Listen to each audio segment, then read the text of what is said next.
राधे राधे, हरे कृष्णा। कैसे हो आप सभी लोग? आशा करती हूँ आप सभी परम मंगल में होगे, स्वस्थ होगे, अच्छे होगे। सबसे पहले आप सभी को सट तिला एकादशी की अनंत और अनंत शुभकामनाएं। सट तिला एकादशी माघ मास की पहली एकादशी होती है। माघ का महीना संपूर्णतः भगवान विष्णु को समर्पित होता है, तो सोचिए उसमें भी एकादशी कितना इंपॉर्टेंट दिन होगा ये। पहले तो माघ का महीना भगवान पूरी तरीके से भगवान विष्णु को समर्पित है, क्योंकि भगवान विष्णु गीता में स्वयं कहते हैं कि सभी मासों में माघ मास मैं ही हूँ। वैसे तो कार्तिक का महीना भगवान विष्णु को बहुत प्रिय है, लेकिन कार्तिक का महीना राधा रानी द्वारा निर्मित है इसलिए प्रिय है। लेकिन सारे महीनों में जो माघ का महीना है वह स्वयं भगवान विष्णु ही है। जैसे सारी नदियों में गंगा स्वयं भगवान विष्णु ही है, जैसे सारे वृक्षों में पीपल स्वयं भगवान विष्णु ही है, वैसे ही सारे मासों में माघ का महीना स्वयं भगवान विष्णु ही होते हैं। और माघ मास की सट तिला एकादशी की बात बहुत ज्यादा इंपॉर्टेंट है। सट तिला एकादशी, जैसे कि नाम से प्रतीत हो रहा है कि एकादशी सट तिला अर्थात 6 प्रकार से तिल का उपयोग करने वाली एकादशी। तिल की महिमा के बारे में तो आप लोगों को भली भांति परिचित होगा, और वो भी सट तिला एकादशी में हम तिल की 6 प्रकार से यूज करते हैं। 6 प्रकार से तिल का यूज करने के बाद ही इस एकादशी का नाम सट तिला एकादशी बोला जाता है। एक बात आपको क्लियर कर दूं, जो तिल होते हैं वो फलाहार में आते हैं और हम लोग व्रत में तिल का सेवन कर सकते हैं। हमारा व्रत है लेकिन फिर भी हम तिल का सेवन कर सकते हैं, क्योंकि तिल जो होते हैं वो फलाहार में आते हैं। आज की वीडियो में मैं आप लोगों को बताऊंगी एकादशी कब है, एकादशी की पूजा विधि और 6 प्रकार से तिल का उपयोग आप लोग कैसे कर सकते हैं। आज की वीडियो में यही जानकारी देने वाली। पहले तो मैं एक बात आपको बता दूं कि 5 फरवरी को शाम को 5:30 बजे के आसपास एकादशी का व्रत का प्रारंभ हो रहा है। मतलब 5 फरवरी को 5:30 बजे, शाम को 5:30 बजे के आसपास एकादशी तिथि का प्रारंभ हो रहा है, और वही एकादशी तिथि 6 फरवरी को शाम को 4:07 पे विश्राम हो रही है। 6 फरवरी को सूर्य उदय के साथ ही हमें एकादशी तिथि मिल रही है, तो इसका मतलब 6 फरवरी को ही हम लोग एकादशी का जो है वो व्रत इत्यादि रखेंगे।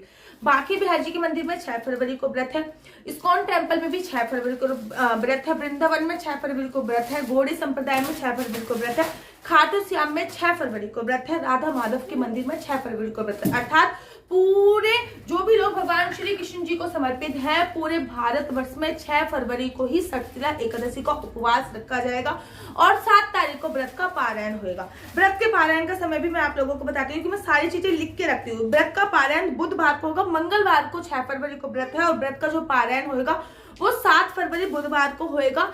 सुबह 7:08 से लेकर आप मान लीजिए 9:50 से मतलब 10 बजे तक आपको एनी हाउ व्रत का पारायण करना ही करना है। अब मैं आपको एक बार ये बता देती हूँ कि जब तक आप सही समय पर व्रत का पारायण ना करें तब तक जो आपका व्रत है वो आधा अधूरा माना जाता है। इसलिए सही समय पे व्रत का पारायण करना बहुत जरूरी है। एकादशी का व्रत रखना जितना जरूरी है उसी समय पर व्रत का पारायण करना बहुत जरूरी है। आप लोगों को राजा अम्बरीश की कथा तो सुनी हुई, महाराजा अम्बरीश की कथा अगर आप लोगों ने नहीं सुनी, महाराजा अम्बरीश श्रीमद् भागवत महापुराण के अनुसार भगवान विष्णु के परम भक्त थे। महाराज वो भगवान विष्णु के इतने परम भक्त थे कि राजा होने के बावजूद भी भगवान के लिए चक्की में आटा खुद पीसते थे।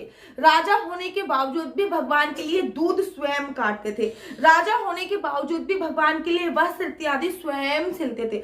राजा अम्बरीश भगवान के इतने परम भक्त थे कि जब वो चक्की में भगवान के लिए आटा पीस रहे थे तो बहुत गर्मी थी, तो भगवान स्वयं राजा अम्बरीश के पीछे खड़े होकर उनके लिए अपना आंचल ऐसे ऐसे हिला रहे थे। ऐसे परम भक्त थे राजा अम्बरीश। एकादशी का व्रत था, उन्होंने एकादशी का व्रत रखा। एकादशी के व्रत के बाद द्वादशी पे दुर्वासा ऋषि का राजा अम्बरीश जी के महल में आना हुआ। राजा अम्बरीश ने कहा, अहो भाग्य हमारे, किस संत यहाँ पे पधारे महाराज, हमारी किस्मत खुल गई। आज मेरे द्वादशी तिथि का पारायण है, अर्थात कल मैंने एकादशी का व्रत रखा था और आज द्वादशी तिथि है। आओ सबसे पहले भोजन आप ही जमाओ, उसके बाद व्रत का पारायण मैं करूंगा। दुर्वासा ऋषि ने बोला कि मैं अभी सीधे सीधा आया हूँ, सबसे पहले मैं सोच आदि स्नान से निर्मित होऊंगा और उसके बाद ही मैं कुछ पाऊंगा। राजा अम्बरीश ने कहा, महाराज आप जाइए, अब कीजिए। राजा अम्बरीश इंतजार करने लगे। दुर्वासा ऋषि जो होते हैं उनको नहाने में, स्नान करने में ज्यादा समय लग गया, और जब दुर्वासा ऋषि को नहाने स्नान करने में ज्यादा समय लग गया तो राजा अम्बरीश ने देखा कि द्वादशी तिथि है वो छीन हो रही है, अर्थात खत्म हो रही है। राजा अम्बरीश ने सभी ब्राह्मणों को, ऋषि मुनियों को पूछा कि एकादशी के व्रत का फल तभी मिलता है जब द्वादशी पे हम एक सही समय पे व्रत का पारायण करें। द्वादशी तिथि क्षीण होने वाली है, मुझे व्रत का फल नहीं मिलेगा। तो सभी संत महात्मा और ऋषि ने बोला कि आप भगवान के चरणों का चरणामृत पी लीजिए, इससे आपके व्रत का पारायण भी हो जाएगा और आपने दुर्वासा ऋषि को जो वचन दे रखा है उसका पालन भी होगा। भगवान राजा अम्बरीश ने जैसे ही उस चरणामृत का पान करने ही वाले थे, इतने में दुर्वासा ऋषि आ गए। उन्होंने क्रोध आया, फिर तो आपको स्टोरी पता है कि उनको क्रोध आया। उन्होंने कहा कि तू कैसा राजा है, मुझे जमा के तू पहले खुद खा रहा है। इसकी आगे की स्टोरी तो आप लोगों को पता ही होगी ना। तो मतलब महाराजा भी, ये कथा श्रीमद् भागवत महापुराण में वर्णित है कि राजा महाराजा भी एकादशी का व्रत रखते थे और द्वादशी तिथि पे सही समय पे पारायण करते थे। इसलिए आपको भी बहुत कंपलसरी है सही समय पे पारायण करना। आज की वीडियो में आपको बताऊंगी कि सठतिला एकादशी पे 6 प्रकार से तिल का उपयोग कैसे किया जाता है। देखिए, सबसे पहले तो आपको तिल मिला के जल में स्नान करना है। जल में जो भी तिल मिलाए जाते हैं वो काले तिल होते हैं। ध्यान रखिए, खाने के लिए सफेद तिल का उपयोग होता है, बाकी हवन के लिए, पूजा पाठ के लिए सफेद और काले तिल मिक्स होते हैं। लेकिन स्नान के लिए और पितरों के दान के लिए, पितरों के तर्पण के लिए जिन तिलों का उपयोग किया जाता है वो ब्लैक तिल होता है। तो सबसे पहले आपको तिल का स्नान करना है, अर्थात पानी में गंगा जल डालना है, पानी में तिल डालने हैं, पानी में फिर जल मिलाना है और उसके बाद आपको स्नान करना है तिल वाले पानी। तो सबसे पहला उपयोग ये हो गया। दूसरा उपयोग है आपको तिल वाला उपटन बनाना है, अर्थात तिल को पीस कर उसमें मुल्तानी मिट्टी आपको मिला लेनी है। आंवले का आप चूरन भी मिला सकते हैं। उसके बाद उसको पूरे शरीर में आपको लगा देना है और उसके बाद आपको स्नान कर लेता है। तो तिल उपटन से आपको नहाना है, दैट इज कंपलसरी है। ये 6 प्रकार से तिल का उपयोग बहुत कंपलसरी है, तिल वाला उपटन लगाना। तीसरा है तिल से आपको हवन करना है। जब भी आप पूजा अर्चना वंदना करें तो याद रखिए कम से कम 5 आहुति का हवन तिल से अवश्य करें। सिंपल सा हवन करने का तरीका बता देती हूँ। अगर आप आम की लकड़ी से हवन कर रहे हो तो बहुत अच्छी बात है, आप आम की लकड़ी लगाइए, कपूर लगाइए, हवन सामग्री में तिल मिलाइए और उसके बाद हवन कीजिए, बहुत अच्छी बात है। लेकिन अगर आप ऐसे हवन नहीं कर पा रहे तो सिंपली कपूर को जलाइए। कपूर को जलाने के बाद थोड़े से तिल लेके 5 बार ओम नमो भगवते वासुदेवाय, ओम नमो भगवते वासुदेवाय, ओम नमो भगवते वासुदेवाय, ओम नमो, 5 बार ऐसा करके तिल से छोटे सूक्ष्म रूप में ये हवन कर सकते हैं। लेकिन अगर आप बड़े रूप में कर रहे हैं तो बहुत ही सर्वोत्तम, लेकिन अगर बड़े रूप में नहीं कर रहे तो छोटे रूप में ऐसे कीजिए। तिल का चौथा उपयोग जो कि बहुत ही ज्यादा सर्वोत्तम है, तिल डाल के पितरों को तर्पण करना।